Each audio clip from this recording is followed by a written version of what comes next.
audio jungle.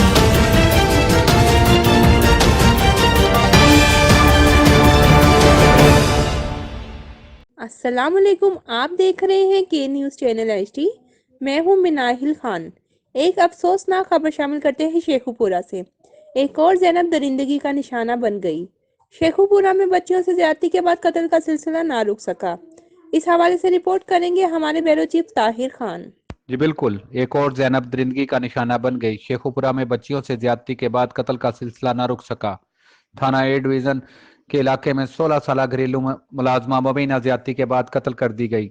मकतूला Zainab के मुंह और सर पर तशद्दुद के निशानात पाए गए। लवाहकीन के मुताबिक उनकी बच्ची निशा टाउन में लियाकत विर्क के घर घरेलू मुलाजमा थी, जिसको दरिंदगी के बाद कत्ल कर दिया गया, जबकि लियाकत विर्क का गार्ड और मुलाजम बच्ची को मुर्दा हालत में अस्पताल फेंक कर फरार हो गए।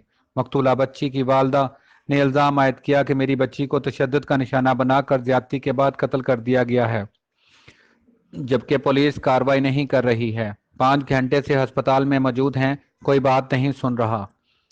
लाश पोस्टमार्टम के लिए मुर्दा खाना मुंतकिल कर दी गई है। पुलिस के मुताबिक ज़ैनब ने जहरीली गोलियां खाकर खुदकुशी की, जबकि डीपीओ शेखुपुरा गाजी सलाहुद्दीन का कहना है कि असल हकायक पोस्टमार्टम के बाद सामने आएंगे और उसके बाद कार्रवाई की जाएगी। जी।